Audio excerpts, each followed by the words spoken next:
BRS party పెట్టినటువంటి సభను observe చేసినట్టయితే కేంద్ర ప్రభుత్వాన్ని పల్లెత్తు మాట అనలేదు. జాతీయ పార్టీని అని చెప్పుకునేటటువంటి పార్టీ ఇవాళ దేశవ్యాప్తంగా చర్చ అవుతున్న అంశం ఏంది? మహిళా బిల్లు, డీలిమిటేషన్. ఈ రెండిటి మీద కనీసం పల్లెత్తు మాట అనలేదు. ఆడబిడ్డలకు ఒక భరోసా ఇవ్వలేదు. రాజకీయంగా మీరు ముందుకు రావడానికి మేము నిలబడి ఉంటాం, మీకు అండగా ఉంటాం అనే భరోసా ఇవ్వలేదు. అంటే ఆ పార్టీల ఆడబిడ్డలకు ఎప్పుడు గౌరవం ఉండదు అనుకోండి, అది వేరే విషయం. కానీ చూస్తే మందేమనుకుంటారు అనడానికన్నా కనీసం మరి మహిళా బిల్లు పోయింది, మేము జాతీయ పార్టీ, దాని మీద మాకు విధానం ఉంటుంది, దీని మీద మేము పోరాటం చేస్తామన్న మాట కూడా బీఆర్ఎస్ పార్టీ మాట్లాడకపోవడం అన్నది నిజంగా శోచనీయం. ఇదైతే ఇంకొకటి ఏంటంటే గమ్మత్తు, ప్రజల్ని బ్లేమ్ చేయడం, ప్రజల్ని తప్పుపట్టడం. మా ఓటమికి మీరే కారణం, ఇక మీరు ఓటేసిరు తప్పు దిక్కు మీరు అనుభవించండి అని ఒక పక్క ప్రజలను తప్పుపట్టడం, ఇంకొక పక్క రాజకీయ పునరేకీకరణ పేరుతోని ప్రజలను తప్పుదోవ పట్టించడం. ఎవరండి ఈ జీవన్ రెడ్డి గారు? ఆనాడు వైఎస్ రాజశేఖర రెడ్డి ఉన్నప్పుడు ఉద్యమం కోసం రాజీనామా చేసి ముందుకెళ్తే 2 సార్లు ఉద్యమ నాయకత్వం మీద పోటీ చేసిందే ఈ జీవన్ రెడ్డి గారు. పచ్చి తెలంగాణ వ్యతిరేకి. రాజశేఖర రెడ్డి ఉంటే చాలు నాకు తెలంగాణ ఎందుకన్న వ్యక్తిన. అంటే రాజకీయ పునరేకీకరణ పేరుతోని తెలంగాణ వ్యతిరేక శక్తుల్ని తీసుకొచ్చి తెలంగాణ పునర్నిర్మాణ యజ్ఞం చేస్తామని చెప్తే ఇక ఒక్కటే అర్థమైంది నాకు, 1000 ఏళ్ళైనా బీఆర్ఎస్ పార్టీ మారదు. తెలంగాణ ఉద్యమకారుల గురించి ఒక ఊసు లేదు, తెలంగాణ ఉద్యమకారుల గురించి ఒక మాట లేదు. కాంగ్రెస్ ప్రభుత్వం తెలంగాణ ఉద్యమకారుల్ని మోసం చేస్తూ కేకే కమిటీ వేస్తామని కాలయాపన చేస్తే ఒక్క మాట కనీసం బిచ్చమెత్తుకుంటున్నాడు ఉద్యమకారులు. రేపు భిక్షాటన చేస్తారట. అవమానం అనిపిస్తుంది, కళ్ళకి నీళ్ళు వస్తున్నాయి, దుఃఖం వస్తుంది. పిడికిలెత్తి పోరాడినటువంటి నా ఉద్యమకారుల అన్నదమ్ములు బిచ్చమెత్తుకుంటారు ఇవాళ రోడ్ల మీద. మరి ఏం పునరేకీకరణ? వైఎస్ రాజశేఖర రెడ్డి కావాలన్న వాళ్ళతో పునరేకీకరణ. తెలంగాణ ప్రజలు, ముఖ్యంగా తెలంగాణ మేధావులు ఆలోచించాలని నేను కోరుతా ఉన్నా. ఇక వీళ్ళు ఒక రకమైతే కాంగ్రెస్ పార్టీ పెద్ద సభ అధికారంలో ఉన్నారు, ఆర్భాటం హంగు, పెద్ద సభ పెట్టి ఏం మాట్లాడతారు వాళ్ళు? గుంటనక్క నిన్న ఢిల్లీ పోయింది, గుంటనక్క నిన్న ఢిల్లీ పోయింది. గుంపు మేస్త్రి ఏమంటాడు? ఆ గుంటనక్క ఢిల్లీకి ఎందుకు పోయిందో నాకు తెలుసు, ఆర్ఎస్ఎస్ పెద్దల్ని కలవడానికి పోయింది, కాళేశ్వరం కేసు లేదు అవుతుంది అందుకే పోయింది. నాకు సంపూర్ణంగా కోర్ట్స్ మీద విశ్వాసం ఉందండి, నాకు సంపూర్ణంగా కోర్ట్స్ మీద వాళ్ళ జడ్జిమెంట్ మీద విశ్వాసం ఉంది. కానీ ఒక ముఖ్యమంత్రి స్థాయిలో ఉన్న వ్యక్తి ఈ గుంటనక్క పోయి ఆర్ఎస్ఎస్ పెద్దల్ని కలుస్తుంది అని గుంటనక్కతో డీల్ మాట్లాడుతున్నా ఏమంటుండు? నువ్వు చెప్తావా, నువ్వెవరు కలిసినావో నేను చెప్పాలనా? అరే నీకు తెలిస్తే నువ్వు చెప్పాలి కదా ప్రజలకు, నువ్వు ముఖ్యమంత్రివి కదా, నీకు బాధ్యత ఉంది కదా. అట్లా కాకుండా డీల్ మాట్లాడుతున్నాడు. నీకు తెలుసా, నాకు తెలిసి నువ్వు ఎక్కడికి పోయినావో నేను చెప్తా. ఏం మాటలు ఇవి? అంటే ముఖ్యమంత్రి స్థాయిలో ఉన్నటువంటి వ్యక్తి కోర్టులలో ఉన్న తీర్పుల్ని ప్రభావితం చేయగలుగుతారు కొంతమంది అనేటటువంటి డైరెక్ట్గా మాట్లాడుతూ సంపూర్ణంగా రాజ్యాంగాన్ని, రాజ్యాంగబద్ధ సంస్థల్ని స్లైటన్ చేస్తూ ప్రజలకు ఏమాత్రం విశ్వాసం లేకుండా చేస్తున్నారు. అంతేకాకుండా ఏమంటాడు ఆయన? సేమ్ ఏదైతే ప్రజల పట్ల బీఆర్ఎస్ పార్టీ లెక్కలేనితనం ప్రదర్శిస్తుందో అదే లెక్కలేనితనాన్ని కూడా కాంగ్రెస్ పార్టీ ప్రదర్శిస్తే ఏమంటాడు ఆయన? నేను ప్రతిపక్షం లేకుండా చేస్తాను. నువ్వెవరు చేయడానికి? ప్రజలు కదా డిసైడ్ చేయాలి ఎవరు ప్రతిపక్షంలో ఉంటారు, ఎవరు అధికారంలో ఉంటారు, ఎవరికే పాత్ర ఉంటుంది. ప్రజలు కదా డిసైడ్ చేయాలి. వచ్చే 10 ఏళ్ళు నేనే అధికారంలో ఉంటా, 7 ఏళ్ళు ఉంటావు. రైతు బంధా ఏడైచ్చినావు, రైతు భరోసా సీజన్ మొత్తం అయిపోయినాక ఇస్తారా? నిన్న కూడా 5 ఎకరాలకే ఇచ్చారు. ఏమి ఇచ్చిందని? మీరు ఎందుకు అధికారంలో ఉంటారు? ఇల్లు కూడా కొట్టినందుకు అధికారంలో ఉంటారా? 2 నెలల పాప చచ్చిపోతే మాట్లాడలేదని అధికారంలో ఉంటారా? దేనికోసం అధికారంలో ఉంటారు? ఒక ఉద్యోగం ఇచ్చిరాని అధికారంలో ఉంటారా? జాబ్ క్యాలెండర్ ఇచ్చిరాని అధికారంలో ఉంటారా? దేనికోసం ఉంటారు అధికారంలో? ఎట్లా లేకుండా చేస్తారు ప్రతిపక్షాన్ని?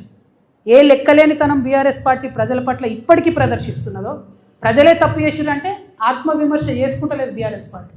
అందుకే అంటున్నాయి 1000 ఏళ్ళైనా బీఆర్ఎస్ పార్టీ మారదు, అదే తోవలో కాంగ్రెస్ పార్టీ కూడా పోతున్నది తప్పితే వేరే ఏం లేదు. వీళ్ళిద్దరూ తూకిత్తా అంటే తూకిత్తా, నేను సభ పెట్టినా, నేను పెద్ద సభ పెట్టినా, ఇది తప్పితే బల ప్రదర్శన తప్పితే ప్రజల గురించి మాట్లాడింది లేదు, ప్రజల కోసం ఆలోచించేది లేదు. డెఫినెట్గా మారాలి పాలిటిక్స్. దయచేసి పాలిటిక్స్ మారాలి, ప్రజల సెంట్రిక్గా పాలిటిక్స్ జరగాలి, నాయకుల సెంట్రిక్గా కాదు, పార్టీల సెంట్రిక్గా కాదు. ప్రజలకు ఏదైనా ఇబ్బంది ఉంటే దాన్ని అడ్రస్ చేసేటట్టు రాజకీయ నాయకత్వం ఉండాలి. దానికోసమే ఈ రాష్ట్రంలో కొత్త రాజకీయ శక్తిగా మేము ఆవిర్భవించబోతా ఉన్నాం 25వ తారీఖు నాడు. ప్రజలందరినీ నేను రిక్వెస్ట్ చేస్తూ ఉన్నా, దయచేసి కథలు రండి, తరలి రండి, ఒక ఆడబిడ్డగా నేను ఒక ప్రయత్నం చేద్దాం అనుకుంటున్నా, ఒక కొత్త తరహా రాజకీయం చేద్దాం అనుకుంటున్నా. ప్రజల కష్టాలు తీరేటట్టు, ప్రాబ్లం ఉంటే ఆహా ఉందా అని అక్నాలెడ్జ్మెంట్ కాదు, పరిష్కారం కోసం వెతికేటటువంటి పోరాట పటిమతో మీ దగ్గరికి వద్దాం అనుకుంటున్నా. ఒక ఆడబిడ్డగా వస్తున్నా. ఎగ్జాక్ట్లీ లెక్కలేనితనం అండి, కార్మికులు అంటే లెక్కలేనితనం. ఇవాళ జరుగుతున్నది ఏంటిది? ఆర్టీసీలో మొత్తంగా ప్రైవేట్ ఎలక్ట్రిక్ బస్సులను కొనుక్కొచ్చి, అవి కూడా కొంటలేరు, కిరాయికి తెస్తారు.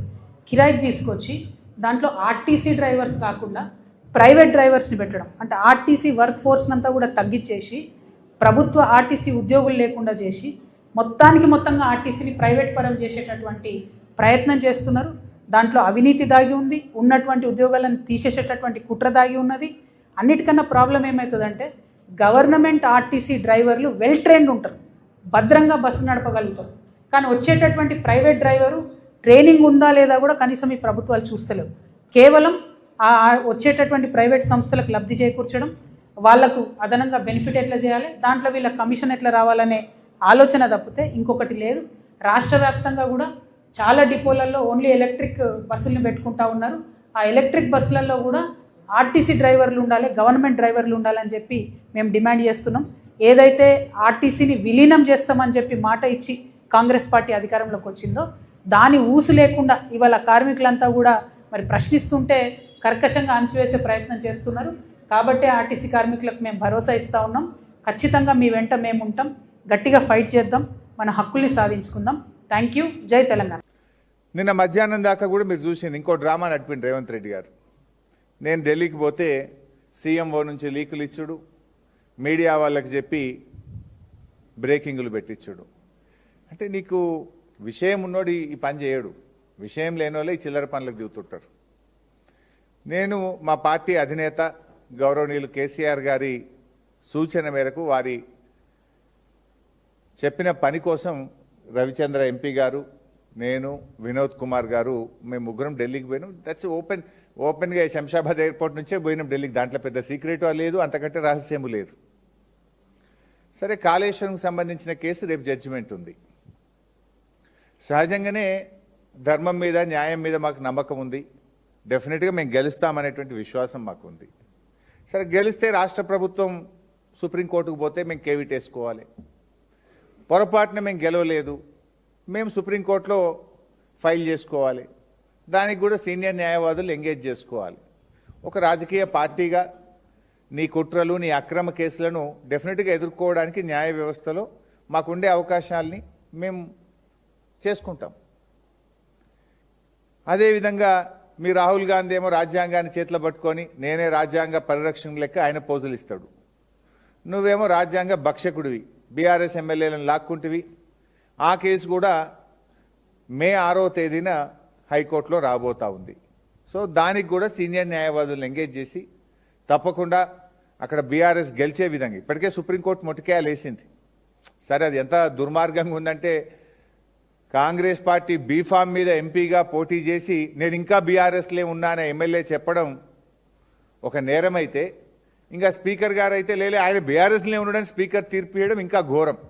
సరే, వీటన్నిటి సంగతి కూడా రేపు న్యాయస్థానాల్లో తప్పకుండా మేము గెలుస్తాం, మాకు నమ్మకం ఉంది. దానికి సంబంధించి కూడా సీనియర్ న్యాయవాదులను ఎంగేజ్ చేసి ఫర్దర్గా కేసు పర్సుయేషన్ కోసం కూడా మాట్లాడడానికి వెళ్ళాం.